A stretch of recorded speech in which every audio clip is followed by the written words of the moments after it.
Assalamualaikum warahmatullahi wabarakatuh.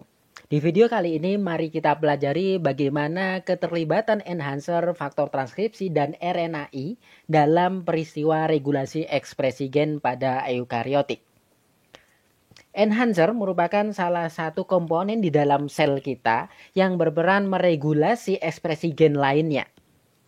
Enhancer itu segmen DNA. Ya, jadinya di dalam DNA kita ada segmen-segmen yang dikenal sebagai enhancer. Fungsi enhancer adalah meningkatkan laju ekspresi gen lain. Enhance itu kan meningkatkan ya. Nah, contohnya saja adalah enhancer yang mengatur ekspresi gen yellow di Drosophila atau lalat buah. Nah, bisa kita lihat di sini ya. Ini merupakan skema gambar dari gen yellow. Ada exon 1, ada exon 2, kemudian di antara exon ada intron. Nah, kemudian di sini kita lihat daerah ini merupakan enhancer. Ini juga enhancer, ini juga enhancer, ini juga enhancer. Yang fungsinya sama yaitu meningkatkan laju transkripsi dari gen yellow. Nah, enhancernya kok banyak? Nah, sebetulnya enhancer yang bekerja hanya satu.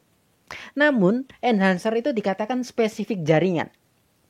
Artinya, di jaringan tertentu enhancer A yang bekerja. Di jaringan yang lain enhancer B yang bekerja. Sama seperti enhancer di gen yellow ini. Kalau dia di sel-sel penyusun sayap, enhancer yang bekerja meningkatkan laju transkripsi dari gen yellow adalah enhancer di daerah sini. Kalau di sel-sel penyusun torak dan abdomen, maka enhancernya di daerah sini.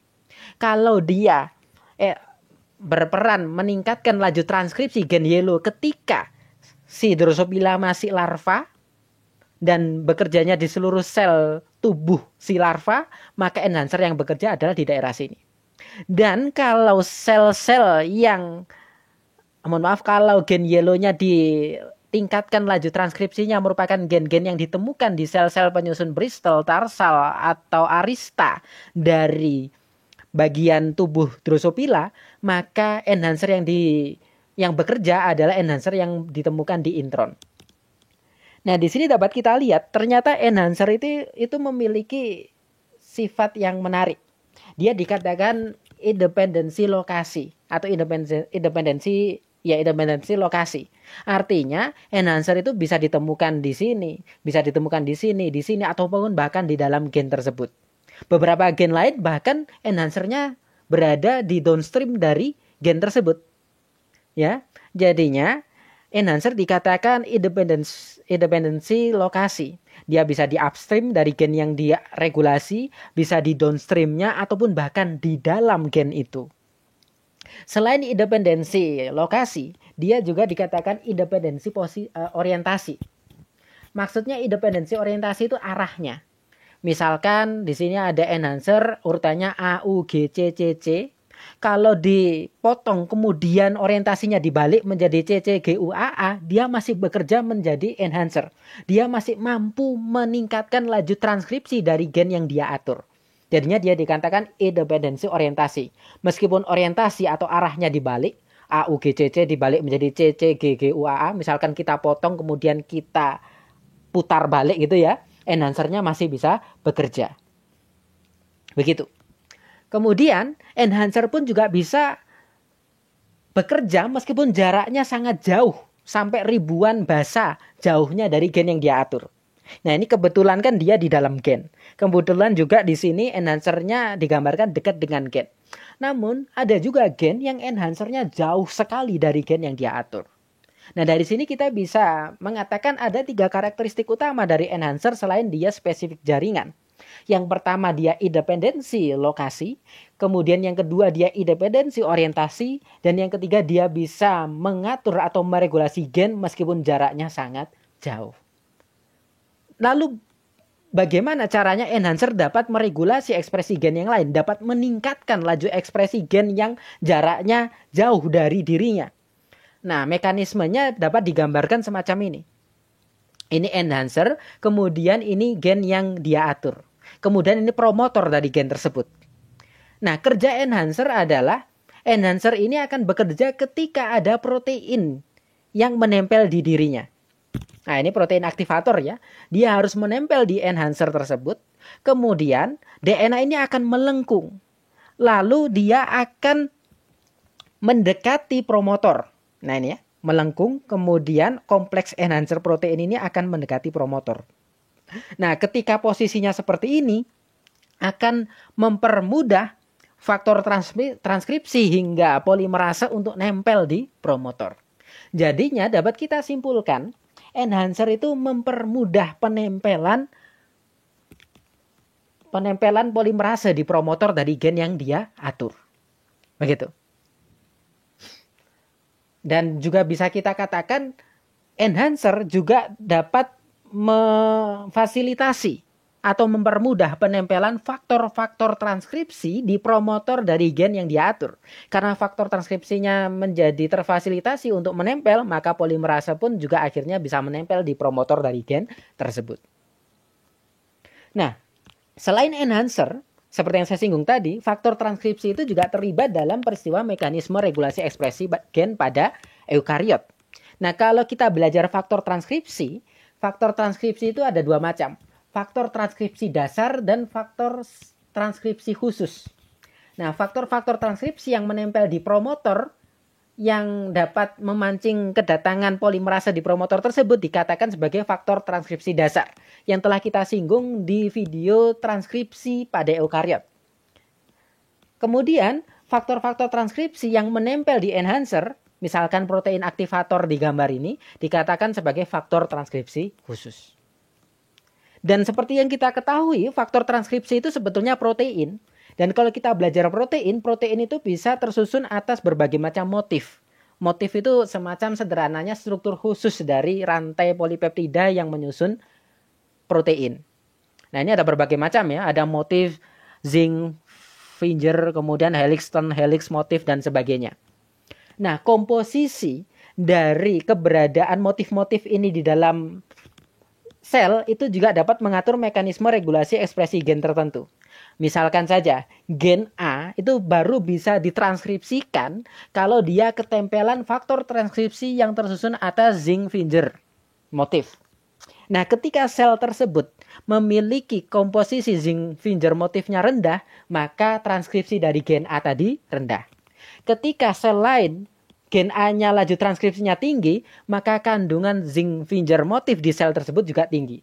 Semakin banyak keberadaan motif tersebut, semakin mudah terbentuk faktor transkripsi, dan faktor transkripsi tersebut semakin mudah menempel di promotor dari gen A.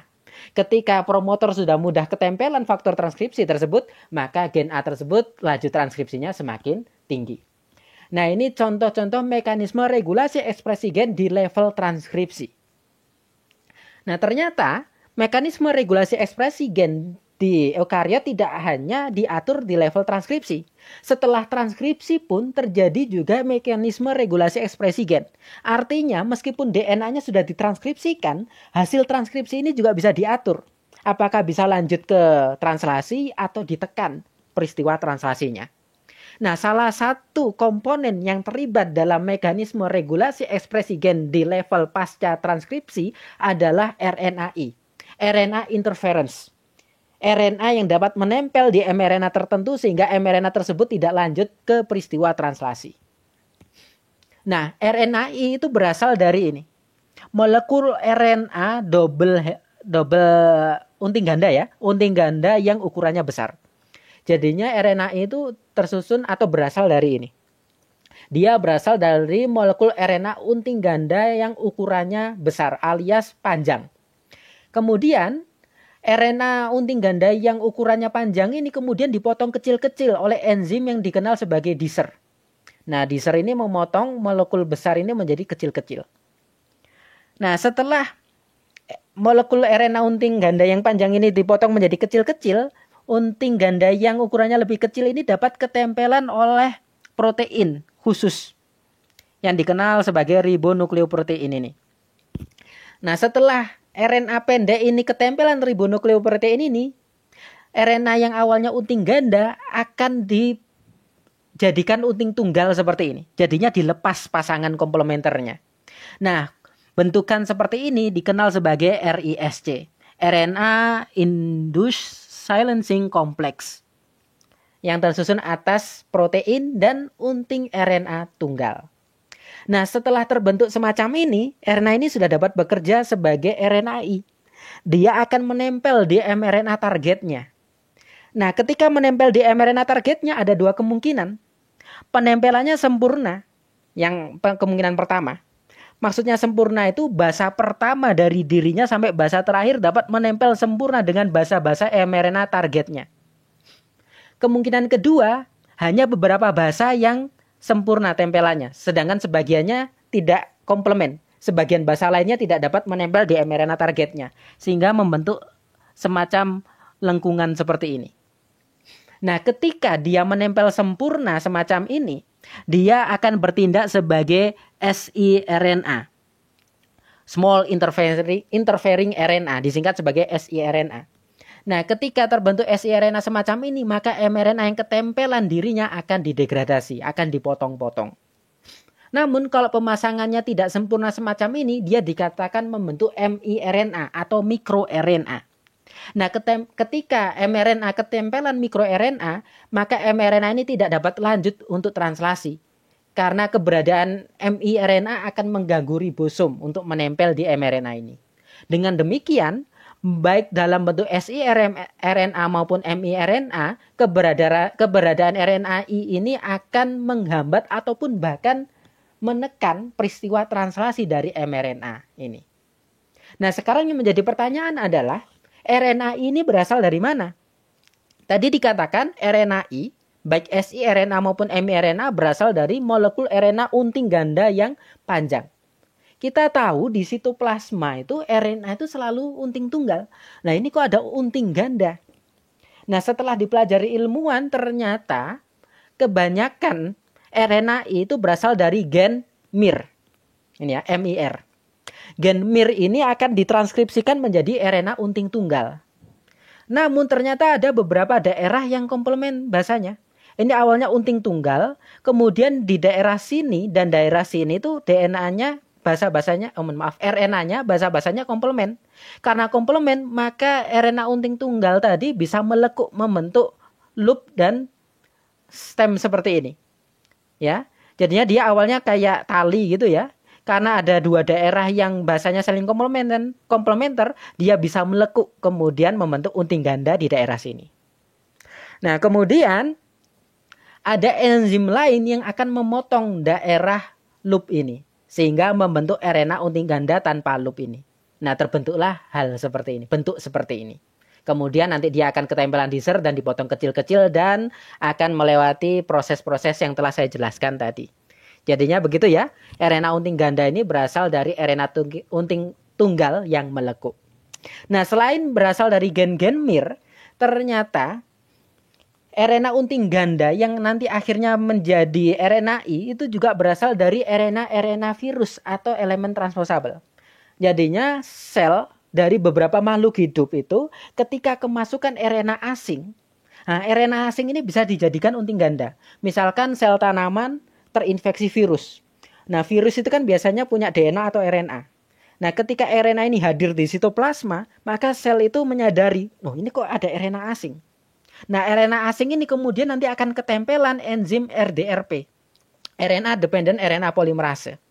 Nah, enzim ini akan menggandakan RNA asing itu menjadi RNA unting ganda semacam ini.